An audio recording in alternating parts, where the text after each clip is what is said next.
Hey everyone, নমস্কাৰ collection চ্যানেলে আপোনালোকক স্বাগতম। আজিৰ ভিডিঅ'টোত মই এই মেকআপ লুকটো কৰি দেখুৱাম আৰু আজিৰ ভিডিঅ'টো সেইসকলৰ কাৰণে খুব ইম্পৰ্টেন্ট হ'ব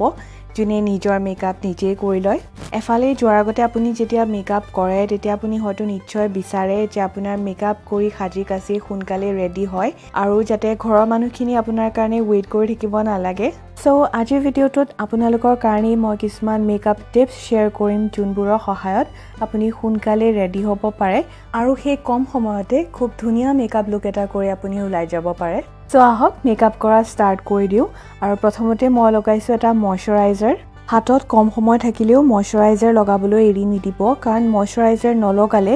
ফাউণ্ডেশ্যনটো ব্লেন্ড কৰাত বহুত সময় লাগে আৰু বহুত অসুবিধা হয়।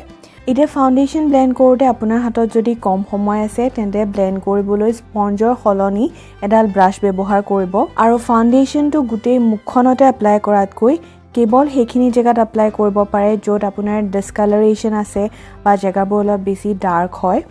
সো মই মোৰ মুখৰ চেণ্টাৰ এৰিয়াত মানে চকুৰ তলত নাকৰ ছাইডত আৰু মুখৰ ছাইডত য'ত অলপ ৰঙা হৈ থাকে স্কিনখন তাতে ফাউণ্ডেশ্যনটো লগাইছোঁ আৰু ইয়াৰ পিছত যেহেতু আমি কনসিলাৰ লগাম তেতিয়া আৰু অলপ কভাৰেজ পাম আৰু মুখৰ বেছি ডাৰ্ক এৰিয়াবোৰ সোনকালে হাইড হ'ব। কনসিলাৰটো আপুনি ব্ৰাছৰ সহায়তে লগাব সোনকালে ব্লেন্ড হৈ যাবলৈ। ইয়াতে কনসিলাৰ লগোৱা আৰু নলগোৱা ছাইডটোৰ ডিফাৰেন্সটো খুব ভালকৈ ধৰিব পাৰিব। এতিয়া ফাউণ্ডেশ্যনৰ পিছতে আপুনি এটা ইলুমিনেটিং ক্ৰীম বা হাইলাইটিং ক্ৰীম লগাব পাৰে যিটো লগালে আপোনাৰ স্কিনখন গ্লোয়িং দেখাব আৰু অটোমেটিক্যালি আপোনাৰ মেকআপটো খুব ভাল দেখাব। সো ফাউণ্ডেশ্যন যেতিয়া মই কম লগাওঁ তেতিয়া এটা গ্লোয়িং ক্ৰীম লগাবলৈ ট্ৰাই কৰোঁ আৰু ইয়াতে মই লগাইছোঁ সুইচ বিউটিৰ হাইলাইটিং ক্ৰীম। মুখৰ ওখ জেগাবোৰত লগাইছোঁ য'ত পোহৰ পৰিলে জিলিকি উঠে আৰু আপুনি যদি বিয়া বাৰুলৈ নহয় সৰু সুৰা কিবা অকেজনৰ বাবে মেকআপটো কৰিছে তেতিয়া ফাউণ্ডেশ্যনৰ লগত গ্লোয়িং ক্ৰীমটো মিক্স কৰি ফাউণ্ডেশ্যনটো ডাইলুট কৰি লগাব পাৰে, তেতিয়া খুব নেচাৰেল সতেজ লুক এটা আহিব। নেক্সট মই আইব্ৰাও আঁকো আৰু মোৰ পাৰ্চনেল এক্সপিৰিয়েঞ্চৰ পৰা আপোনালোকক কওঁ যে আইব্ৰাও আঁকাৰ আটাইতকৈ ইজি ৱেটো হৈছে পাউডাৰ দি আইব্ৰাও আঁকা।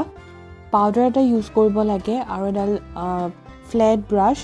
এংগুলাৰ ব্ৰাছ যাৰ সহায়ত খুব সহজতে আইব্ৰাওখিনি আপুনি শ্বেপ দিব পাৰে প্লাছ ফিল কৰিব পাৰে।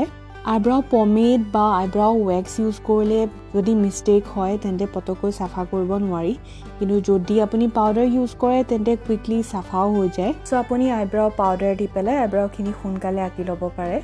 ইয়াৰ পিছত আমি লুজ পাউডাৰ বা কম্পেক্ট পাউডাৰ এটা মুখত লগোৱাটো এছেঞ্চিয়েল কাৰণ পাউডাৰে আমাৰ মুখখন ছেট কৰে আৰু পাউডাৰ ব্লাছাৰ পাউডাৰ ব্ৰঞ্জাৰৰ কাৰণে মুখখন প্ৰিপেয়াৰ কৰে। লগতে ফাউণ্ডেশ্যনৰ কভাৰেজটো যদি আপুনি অলপ কম পাইছে তেন্তে পাউডাৰ দি সেইখিনি কভাৰ কৰি ল'ব পাৰে। এতিয়া মই আই মেকআপ কৰিম আৰু আই মেকআপৰ বাবে মই সুইচ বিউটিৰ আল্টিমেট আইশ্বেডো পেলেটটো ইউজ কৰিছোঁ যোনটো খুব বেছি পিগমেণ্টেড হয়। সো আই মেকআপটো যদি আপোনাৰ সোনকালে হোৱাটো বিচাৰে এটা ভাল কোৱালিটিৰ আইশ্বেডো পেলেট লোৱাটো খুব প্ৰয়োজনীয়, নহ'লে আপোনাৰ আইশ্বেডো এপ্লাই কৰি থাকোঁতেই মানে খুব ভাল পিগমেণ্টেশ্যন আহিবৰ কাৰণে বহুত সময় এপ্লাই কৰিব লাগে বা বহুত বাৰ এপ্লাই কৰিব লাগে, কিন্তু এইটো আইশ্বেডো পেলেটৰ ক্ষেত্ৰত মই এবাৰ দুবাৰ এপ্লাই কৰাৰ পিছতেই খুব ভাল পিগমেণ্টেশ্যন আহে, ডাঠকৈ এপ্লাই হয়। এতিয়া আই মেকআপটো আপুনি যদি সোনকালে হোৱাটো বিচাৰে তেন্তে 4টা চিম্পল ষ্টেপ ফ'ল' কৰিব।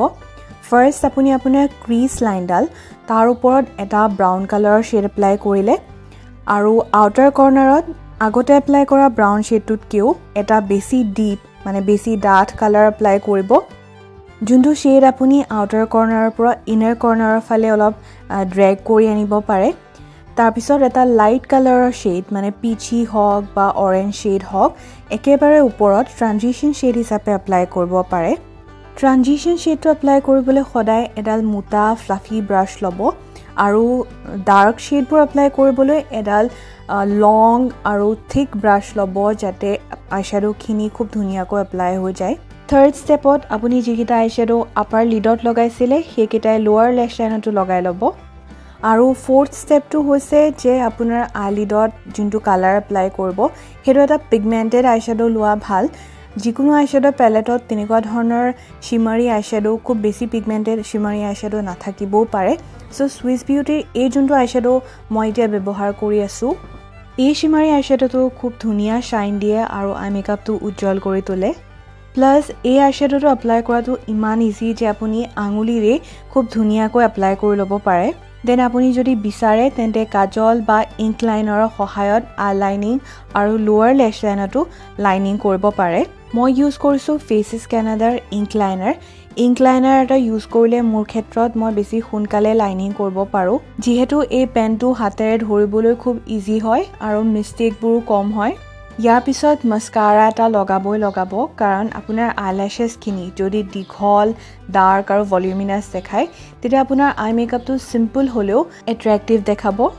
ইয়াৰ পিছত আপুনি ব্যৱহাৰ কৰা আইশ্বেডো পেলেটটোৰ পৰা এটা পিংক বা পিচি কালাৰৰ শ্বেড ব্লাছাৰ হিচাপে ইউজ কৰিব পাৰে তেতিয়া কি হয় যে আপোনাৰ ব্লাছাৰৰ কণ্টেইনাৰটো আকৌ বিচাৰা খোলা মেলা কৰি লগোৱাৰ সময়খিনি বাচি যায় আৰু এটা সাইডে মই সুগাৰৰ এই ব্লাছাৰটো লগাইও দেখুৱাইছো আপুনি দেখা পাব যে দুইটা সাইড অলমোস্ট একে দেখায় সো আপুনি আইশ্বেডো লগোৱাৰ পিছত আইশ্বেডো পেলেটৰ পৰাই এটা শ্বেড ব্লাছাৰ হিচাপে ইউজ কৰিব পাৰে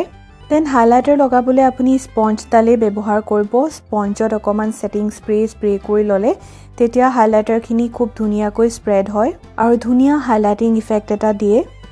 তাৰপিছত আহিলে লিপষ্টিক আৰু লিপষ্টিকৰ ক্ষেত্ৰত যদি আপুনি সোনকালে লিপষ্টিকটো এপ্লাই কৰিব বিচাৰিছে তেতিয়া আপুনি ক্ৰেয়ন নাইবা লিকুইড লিপষ্টিক ব্যৱহাৰ কৰিব লিকুইড লিপষ্টিকৰ যোনডাল ওৱান সেইডাল মিহি হয় আৰু ওঠত ভালকৈ ফিট হৈ যায় বুলেট লিপষ্টিকবিলাক ওঠৰ সাইজতকৈ প্ৰায় ডাঙৰ হয় তো ওঠৰ বাহিৰত আগ পৰি যাব পাৰে ইয়াৰ পিছত ফলছ আইলেশেছ এপ্লাই কৰাটো মই নেচেসাৰী বুলিয়ে ভাবোঁ যদি আপুনি বিয়া বাৰু পাৰ্টি ৰিসেপশ্যনত গৈছে কিন্তু ফলছ আইলেশেছ এপ্লাই কৰাটো প্ৰেক্টিছৰ ওপৰত ডিপেণ্ড কৰে যদি আপোনাৰ প্ৰেক্টিছ আছে সোনকালে এপ্লাই হ'ব আৰু আইলেশেছ এপ্লাই কৰিবলৈ পেকৰ গ্লুটো ইউজ কৰিব সেইটোৱে খুব ইজিলি আইলেশেছখিনি ষ্টিক কৰে সো আজি মই ৱেডিং ৰিসেপশ্যন বা পাৰ্টিলৈ যাব পৰাকৈ এই মেকআপ লুকটো আপোনালোকক কৰি দেখুৱালোঁ লগতে মেকআপ সোনকালে কৰিবলৈ আপোনাক কিছুমান টিপছো শ্বেয়াৰ কৰিলোঁ এই টিপছবোৰ আপোনালোকে এপ্লাই কৰিব আৰু কমেণ্টত জনাব কেনেকুৱা পালে ভিডিঅ'টো লাইক কৰিব আৰু সাবস্ক্ৰাইবো কৰি ল'ব কাৰণ নেক্সট ভিডিঅ'টোত মই চাদৰ মেখেলা পিন্ধাৰ কিছুমান সহজ টিপছ দেখুৱাম till then take care and by